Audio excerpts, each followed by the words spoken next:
বিসমিল্লাহির রহমানির রহিম। একটি হাদিস শুনে ইনশাল্লাহ অনেক ফায়দা হবে। হযরত আবু হুরায়রা রাদিয়াল্লাহু তাআলা আনহু বলেন, তোমরা যদি ওই সময়ের অবস্থা আমাদের অবস্থা দেখিতে, যে আমাদের মধ্যে কাহারো কাহারো কয়েক বেলা পর্যন্ত এই পরিমাণ খাবার জুটিত না, যাহার দ্বারা কোমর সোজা হইতে পারে। একবার আমি ক্ষুধার তাড়নায় জমিনের উপর কলিজা লাগাইয়া শুয়ে রাখতাম, কখনো উপুর হইয়া শুয়ে থাকতাম খিদার কারণে, কখনো পেটের মধ্যে পাথর বাঁধিয়া রাখতাম। একবার ক্ষুধার কারণে আমি এরকমভাবে এই পথের মধ্যে বসে রইলাম। হযরত আবু বকর রাদিয়াল্লাহু তাআলা আনহুর সাথে কথা আসিতে দেখিয়া আমি তার সাথে এরকমভাবে কথা বললাম যেন সে আমার দুরবস্থা জানতে পারে, আমাকে সাথে কইরা তার বাসায় নিয়ে যায়। কিন্তু তিনি তা করিলেন না। আবু বকর রাদিয়াল্লাহু তাআলা আনহুর ঘরে কোনো কিছু ছিল না।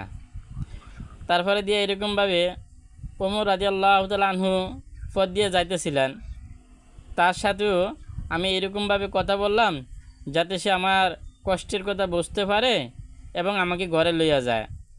কিন্তু হযরত ওমর রাদিয়াল্লাহু তাআলা আনহু ঘরে কিছু না থাকার কারণে আর নিলেন না। পরে কি করলেন, এই হুজুর সাল্লাল্লাহু আলাইহি ওয়াসাল্লাম এরকমভাবে পথ দিয়ে যাওয়ানোর সময় আবু হুরায়রা রাদিয়াল্লাহু তাআলা আনহুর বুঝতে পারলেন। তো বুঝতে পাইরা নবীজি একটা হাসি মারলেন। হাসি মাইরা নবীজি বলছে, চলো আমার সাথে চলো। তখন নবীজি এরকমভাবে সাথে করে বাড়িতে নিয়ে গেলেন। নেওয়ার পরে জিজ্ঞেস করলো, খাবার কোনো কি আছে কি? তখন এরকমভাবে বলল, তো অমুক জায়গা হইতে আপনার জন্য এক বাটি দুধ হাদিয়া আসিয়াছে। তখন নবীজি এরকমভাবে আহলে সোফাদেরকে ছাড়া খাইতেন না, বা আহলে সোফাদেরকে ব্যবস্থা করতেন। তখন এরকমভাবে হযরত আবু হুরায়রা রাদিয়াল্লাহু তাআলা আনহু বলল, যাও আহলে সোফা সাহাবীদেরকে ডাইকে নিয়ে আসো। তখন তাদের সংখ্যা ছিল 70 জন। আহলে সোফা সাহাবী কারা, মানে যারা নতুন ইসলাম কবুল করতো তাদেরকে তো বাইতুনে বাইর করে দিত। তখন তারা কই যাইতো, কারণ মসজিদে নববীর ভিতরে এক কোণা দিয়া তাদেরকে এরকমভাবে থাকার ব্যবস্থা করে দিতেন, ওদেরকে বলে আহলে সোফা। তো সংখ্যা ছিল 70 জন। তখন আবু হুরায়রা রাদিয়াল্লাহু তাআলা আনহুরে বলল, যাও তাদেরকে ডাইকে নিয়ে আসো। তখন আবু হুরায়রা রাদিয়াল্লাহু তাআলা আনহু তাদেরকে ডাইকে আনলেন। দুধ হয়েছে কি একবারই। সাহাবাই কেরামের সংখ্যা কত?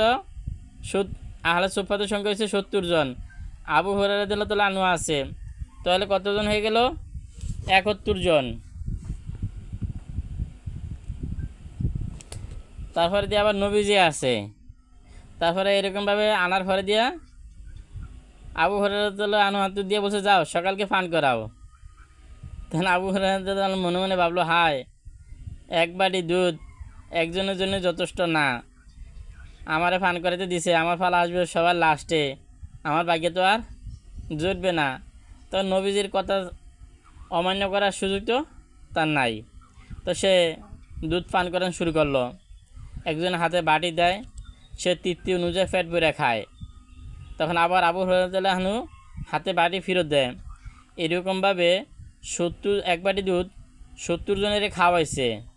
খাওয়ানোর পরে দিয়েও এরকমভাবে দুধ অবশিষ্ট রয়ে গেছে।